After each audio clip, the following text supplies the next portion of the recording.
अब आपको मैं इरिगेशन इंजीनियरिंग के बारे में बताने जा रहा हूँ। मैं संजय राज गुप्ता RVS पॉलिटेक्निक बिशपुरी आगरा से बोल रहा हूँ। मैं इरिगेशन इंजीनियरिंग यूनिट 4 आपको पढ़ाने जा रहा हूँ, जो 4 सेमेस्टर का है, जो हमारे सिविल इंजीनियरिंग में 4 सेमेस्टर में चलती है।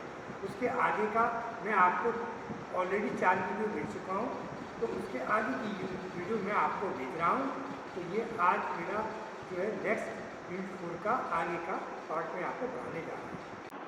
देखिए इरिगेशन जी यूनिट 4 के बारे में यह मैं आपको लिख लीजिए। मैंने आपसे कहा था हर एक में आप कॉपी और पेन लेके बैठेंगे या पेंसिल। नंबर 5वां पॉइंट, 4 पॉइंट मैंने आपको बता दिए थे पहले वीडियो में, जो अब आपको बता रहा हूँ 5वां पॉइंट। कुएँ का गोला या स्टीनिंग, ब्रैकेट में वेल स्टीनिंग, STINING, वेल स्टीनिंग, चक्के के ऊपर कॉमा प्रथम चरण में लगभग 2 मीटर ऊंची ईंटों की गोलाकार चिनाई की जाती है, फुल स्टॉप, जो कुएं की स्टीनिंग या लाइनिंग, LINING, लाइनिंग कहलाती है, फुल स्टॉप।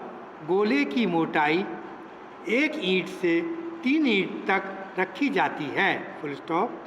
गोले को अधिक सामर्थ्य प्रदान करने के लिए कॉमा इसमें खड़ी इस्पातीय छड़ों को प्रबलन भी दिया जाता है, फुल स्टॉप। गोले की चिनाई बड़ी सावधानी से करनी चाहिए और ठीक ऊर्ध्वाधर रखनी चाहिए ताकि कुआं धंसते समय टेढ़ा ना हो जाए, फुल स्टॉप।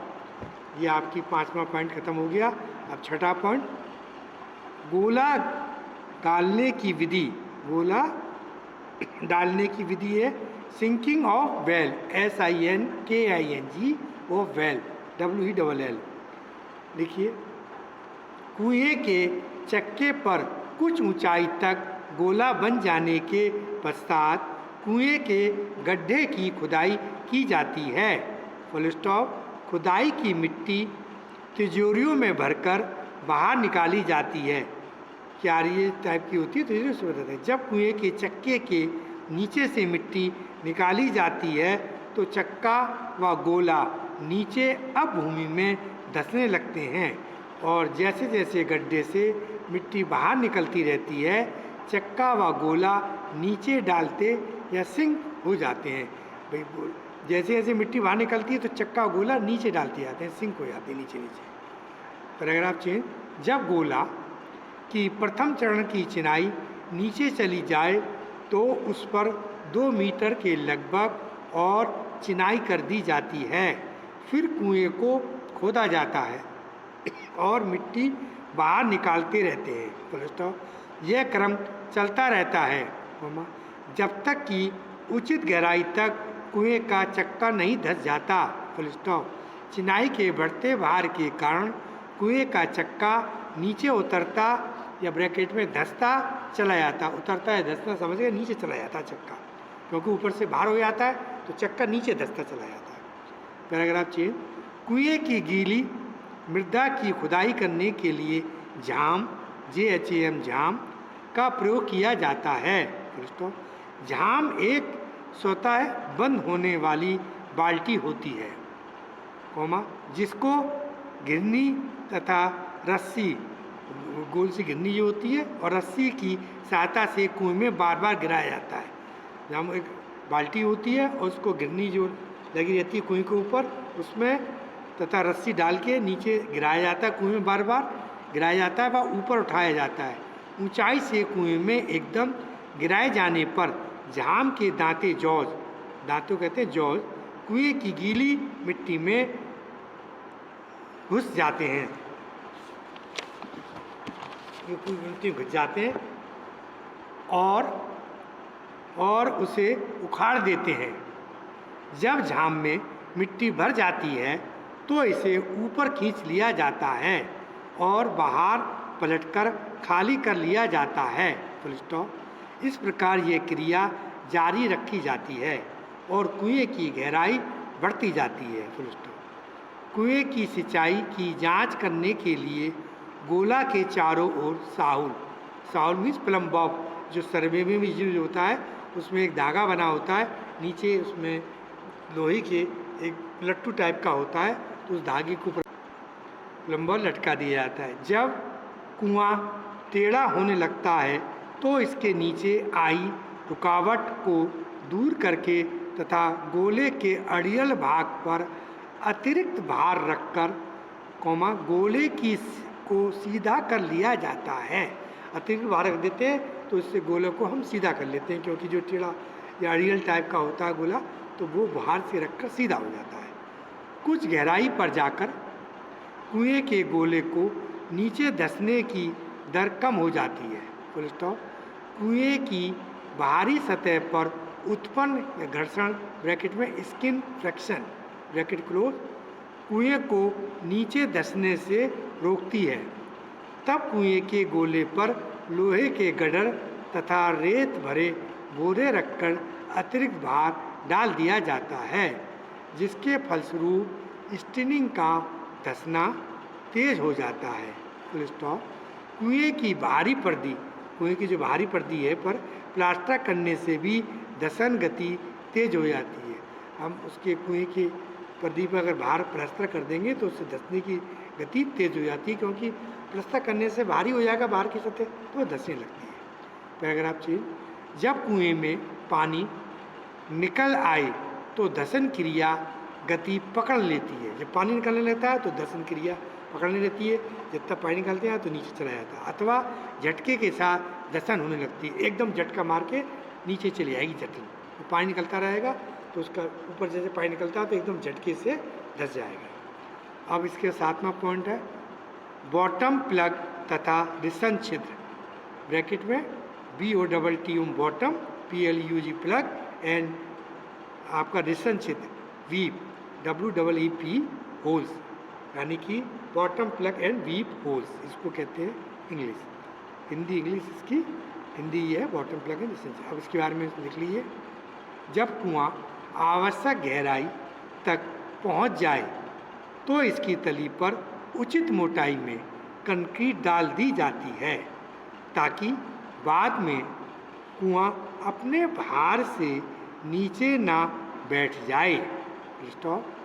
कुएं में पानी के प्रवेश के लिए गोले की चिनाई में जल स्तर के पास रिसन छिद्र छोड़े जाते हैं, जिनसे प्रवेश तहों से पानी छन छन कर कुएं में आता रहता है। स्टॉप। साधारण कुएं की तली को प्लग नहीं किया जाता है, इससे पानी चक्के के नीचे से निकलकर कुएं में प्रवेश करता रहता है। नेक्स्ट इसके आगे 8वां पॉइंट, अब मैं आपको बताने जा रहा हूँ 8वां पॉइंट, इसी के आगे है जी, इसी के आगे पैराग्राफ चेंज करके लिखिए। 8वां नहीं 7वां पॉइंट है, इसका पैराग्राफ चेंज करके लिखिए। अब कुएं के चारों ओर गोले को भूमि से कुछ ऊपर बढ़ाकर मुंडेर बना दी जाती है। गोले को कुछ ऊपर से बनाते हैं जिससे बरसात का गंदा पानी जो लोग बाल्टी से छलकेगा, मिट्टी विट्टी नहीं आए, तो गोले को थोड़ा सा पक्का करके जो उसका ग्राउंड लेवल है उससे ऊपर बनाते हैं। गोले को भूमि से कुछ ऊपर बनाते हैं, ये मुंडेर टाइप की बना देते हैं, जिससे आपको बाल्टी डालने में भी आसानी रहे, गंदा पानी नहीं आए। कोई नहाने लगते हैं कुएँ के आसपास तो उसका गंदा पानी में नहीं जाए और नाली से खेतों में चला जाए एरिया में। तो थोड़ा ऊंचा ऊंचा के मतलब ऐसे बना दें 1.5 फुट 2 फुट के आसपास, तो जितना 2 फुट के आसपास रहेगा तो लोग गिरेंगे भी नहीं, जानवर गिर जाएंगे, नहीं तो बच्चे गिर जाएंगे छोटे छोटे जो चढ़ते ऐसे घूमते रहते हैं। तो जानवरों को बचाने के लिए उसे 2 फुट करके बना दें और जाली से ढक भी दें। मुंडेर बना दी जाती है ताकि कोई मनुष्य अथवा पशु भूले से कुएं में ना गिर पड़े। कुएं के ऊपर पानी निकालने की उचित व्यवस्था की जाती है। एक नाली बनाई जाती है पक्की, जैसे उचित व्यवस्था हो खेतों में या कहीं जहाँ पानी व्यवस्था वहाँ पर जाता रहे पानी, क्योंकि पानी जो लोग नहाएंगे तो पानी बहुत वेस्ट ना जाए, वो किसी खेतों में सिंचाई के काम आ जाए। या गार्डनिंग हो तो गार्डनिंग के आसपास कर दें। Paragraph change. पथरीली भूमि में कठोर मृदा या सॉइल तथा चट्टान तोड़ने के लिए विस्फोटन ब्लास्टिंग BLASTING ब्लास्टिंग ये गन पाउडर लगाया जाता है, ब्लास्टिंग किया जाता है गन पाउडर द्वारा। विधि अपनाई जा सकती है क्योंकि कठोर मृदा के कास्टिंग विधि अपनाई जा सकती है, क्योंकि कठोर मृदा के ढह जाने का कोई भय नहीं रहता है। स्टॉप। इसलिए इन कुओं की स्टीनिंग की कोई आवश्यकता नहीं होती है। इन चट्टानों की दूसरी दरारों से पानी रिस रिस कर कुएं में आता रहता है। नन मृदा में कुएं का निम्न चित्र, ये देखिए, इसका चित्र देख लीजिए, मैं चित्र समझा रहा हूँ आपको। चित्र में ये वेल है, ये नाली बना दी है कुएं के आसपास पक्की करके, जिससे पक्का बना दिया, इतना उठा दिया गया कुएं को। मैंने बताया ना 2 मीटर 1.5 मीटर उठा देते हैं। ये उसका शेड बना दिया जिससे कि बरसात का गंदा पानी ना जाए। नाली ये पक्की से खेतों में चला जाए, गार्डनिंग चला जाए। नाली, ड्रेन, भूमितल, ये ग्राउंड लेवल है इसका, दिस इज कॉल्ड है ग्राउंड लेवल। ये फर्श बना हुआ पक्का। ये कूप स्टीनिंग साइड में, भौम जल ये रहा, ये कुएं की दीवार है, समझे। इसके अंदर ये पानी भरा हुआ है, ये बीप होल है, कूप कर। उसके बाद ये भौम जल स्तर है पानी का, जल मृत एक्यूफायर है। ये कटिंग सिरा बॉटम प्लग में लगा हुआ है। इसके बाद अब प्रवेश स्तर इन प्रीवियस लेयर, ये पानी रिस कर आता रहता है इसके अंदर, कुएं के अंदर। ये पानी निकालते आओगे उतना ही लेवल पर बार बार आता आएगा। जितना निकालोगे लेवल बराबर हो जाता है। तो पानी कुएं में कम नहीं रहना चाहिए, रिस के आता रहना चाहिए। इस तरह से बनाया जाता है। तो कुएं का मैंने पूरा चित्र बता दिया आपको।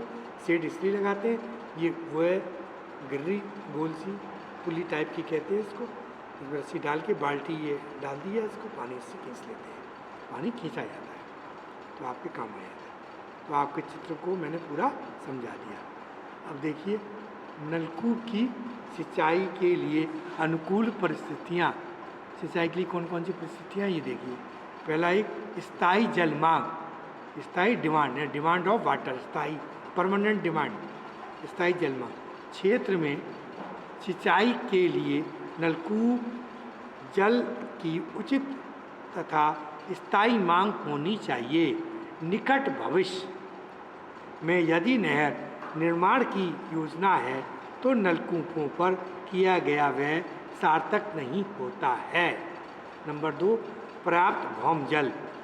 जलधारी परतें भूमि तल के पास स्थित होनी चाहिए और उनमें पर्याप्त पानी उपलब्ध होना चाहिए। ये आपके 2 पॉइंट हो गए। अब इसका तीसरा पॉइंट देख लिया, संचालन शक्ति।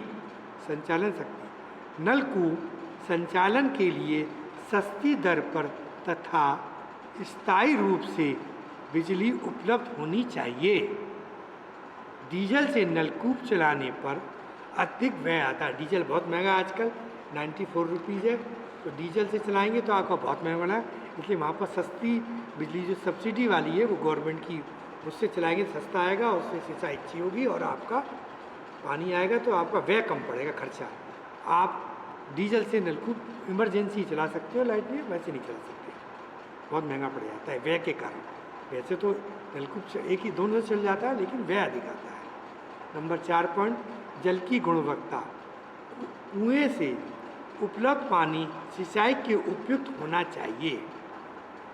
Full stop. इसमें क्षारीय लवण नहीं होनी चाहिए, टेस्ट कर लेना चाहिए पानी में, नलकूप में क्षारीय लवण नहीं चाहिए। अलग अलग नलकूप में पानी की जो गुणवत्ता है वो अलग अलग होती है, तो पानी पहले उसको टेस्ट कर लें, अगर सही खुदरा सही आ रहा तो उसको चलाएं, अन्यथा फिर दूसरे जगह क्षारीय लवण उसमें नहीं होने चाहिए। खेतिहार भूमि, नलकूप की कमांड पर पड़ने वाला क्षेत्र फसलों की दृष्टि से सहन होना चाहिए, दृष्टि से सहन होना चाहिए, ताकि नलकूप अपनी पूरी क्षमता पर कार्य कर सके। नलकूप जो है उसमें कार्य पूरा कर सके। अब ये देखिए, नलकूप के लिए स्थल चयन करते समय किन किन बातों को ध्यान रखना चाहिए। अब इसके बारे में समझ लिए, नलकूप के लिए स्थल चयन करते समय किन किन बातों को ध्यान में रखना चाहिए, मैं इसके बारे में आपको बताना चाह रहा हूँ। नंबर 1 पॉइंट, 5 पॉइंट है इसके। पहला पॉइंट देख लीजिए, गूलों। गूलों की लंबाई, जो खेतों में गूल बनती है, कच्ची भी बनती है, पक्की बनती है, नाली टाइप की होती है, उसे गूल कहते हैं। गूलों की लंबाई न्यूनतम रखने के लिए तथा इनसे रिसन एवं वाष्पन कम करने के लिए नलकूप सिंचाई क्षेत्र के लगभग मध्य में स्थापित करना चाहिए। किसी भी गोल की, अब इसका नेक्स्ट देखिए आप, आपका मैंने आपको बताया भी किसी गोल की लंबाई 1.5 किलोमीटर से अधिक नहीं होनी चाहिए। अगर ज़्यादा लंबी गोल होगी तो पानी पहुंचने में बहुत टाइम लगेगा, और फिर पानी अगर कच्ची गोल हो तो आधा तो वैसे पानी सॉइल सोख लेता है, इसलिए गोल पक्की होगी तो पानी सोखेगा नहीं, लेकिन वाष्पन होकर गर्मियों में उड़ने लगता है। इसलिए गुल की लंबाई 1.5 किलोमीटर से अधिक नहीं रखते। जितनी कम गुल की लंबाई होगी और आपके खेतों में पानी जाएगा उतने उससे कट करके तो उतना ही ज़्यादा बेटर होता है, पानी प्रॉपर मिलेगा। जितनी लंबी गुल होगी पानी पहुंचने में टाइम भी लगता है, और पानी बीच में वाष्पन द्वारा भी उड़ जाता है और कच्ची गुल में नीचे पी भी जाता है। नंबर दूसरा पॉइंट, अधिकतम क्षेत्र पर कमांड रखने के लिए नलकूप को सिंचाई क्षेत्र की सबसे ऊंची भूमि पर खोदना चाहिए। यानी कि जिस एरिया में आपको पानी लेना है, सिंचाई करनी है, वहाँ सबसे ऊंची जो भूमि हो, सबसे ऊंची स्थिति ले या किस टाइप का खेतों में सबसे ऊंची जो जगह है वहीं पर नलकूप खोदना चाहिए, जिससे पानी जब वहाँ नलकूप से चले गुल बने तो सीधा आपके खेत में फ्लो मिल जाए, उसको नीचे की ढाल की तरफ मिल जाएगा तो पानी तेज़ी से जाएगा। नंबर तीसरा पॉइंट, दो नलकूपों में आवश्यक दूरी होनी चाहिए। दोस्तों अगर एक पास होंगे तो कोई फ़ायदा नहीं, आवश्यक दूरी जिससे सारे खेतों को पानी मिल सके। एक नलकूप का प्रभाव वृत्त दूसरे नलकूप के प्रभाव वृत्त में नहीं घुसना चाहिए। माना आपके पास होंगे तो वो भी खोदेंगे तो दोनों का नीचे अंडरग्राउंड जो फ्लो है वो मिल जाएगा, अंडरग्राउंड आपस में मिल जाते हैं तो उसका फ्लो डिस्टर्ब होगा। इसलिए दोनों नलकूपों के बीच में डिस्टेंस होनी चाहिए, जितनी अच्छी होगी डिस्टेंस उतना ही ज़्यादा बेटर है। नंबर 4, नलकूप के नीचे अभूमि में पर्याप्त मात्रा में पानी उपलब्ध होना चाहिए। पहले चेक कर लेना चाहिए कि उस भूमि में पानी है भी कि नहीं है, तो पर्याप्त मात्रा में पानी होना चाहिए। 5वां, नलकूप का पानी हानिकारक लवणों से मुक्त होना चाहिए और फसलों को स्वीकार्य होने, फसलों उसको एक्सेप्ट कर लें, उससे फसल सही तरह लहराएं, हरी रहे। अब देखिए नेक्स्ट पॉइंट आपको बताने आ रहा हूँ, नलकूप की लब्धि ज्ञात करना या कूप की क्षमता ज्ञात करना। ये टॉपिक है आपका, नलकूप की लब्धि ज्ञात या कूप की क्षमता ज्ञात करना। इसके बारे में लिख लीजिए। नलकूप की लब्धि ज्ञात करने के लिए निम्न पदों का प्रयोग करते हैं। नंबर H, कैपिटल H से, ये आपके न्यूमेरिकल में आएगा इसलिए मैं आपको समझा रहा हूँ। पंपन से पूर्व कुएं में जल की गहराई, depth of water in well not pumping. दूसरा, इनसे पंप करने के तुरंत बाद कुएं में जल की गहराई, depth of water just after pumping, H से दर्शाते हैं इसको। नेक्स्ट देख लीजिए, आपको R पॉइंट दर्शाने आ रहा हूँ। R, प्रवाह वृत्त की त्रिज्या, radius of circle of influence, INFLUNCE।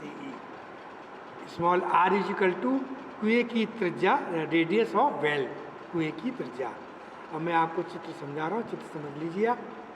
यह आपका चित्र है कुएँ का, ये ग्राउंड लेवल हो गया आपका, ये ग्राउंड लेवल ये रहा, ये पक्का करा है इतना फर्श को, ये अंत भौम जल है, ग्राउंड वेल लेवल है इसका, पानी इतना भरा हुआ कुएँ के अंदर, तो ये उसका लेवल है। ये अप कर्व वर्क है, ये अप कर्व वर्क है, चौड़ा होता जा रहा है यहाँ से, ये अप प्रवेश स्तर है आपका, ये यहाँ से यहाँ तक का H जो गहराई है कुएँ के पानी की, जो पानी भरा हुआ उसको डिनोट कर दिया। ये Y यहाँ से यहाँ तक अंत भौम जल तक, ये कैपिटल H है यहाँ से यहाँ तक, ये आपका Y हो गया, ये R हो गया उसकी रेडियस कुएँ का, ये भूमि को लगाओ। ये आपको चित्र मैंने समझा दिया कुएँ का। अब मैं आपको बताने जा रहा हूँ मृदा की संघनता यानी पोरोसिटी, POROSITY, पोरोसिटी, इसके कणों की सूक्ष्मता तथा जलधारी परत, एक्यूफायर, जलधारी परत में एक्यूफायर की ढाल पर भी विचार किया जाता है। क्या अब आपका न्यूमेरिकल जो स्टार्ट होंगे तो उसके आपको मैं फॉर्मूला समझा रहा हूँ तो आप समझ जाइए। अब डार्सी के अनुसार capital V is equal to K into S, K constant है, तो जहाँ पर V इज इक्वल टू कुएँ में रिश्ते पानी का वेग, कुएँ में रिश्ते पानी का वेग मीटर प्रतिदिन, इन्फ्लेमेशन वेलोसिटी। और के है इक्वल टू संचरण स्थिरांक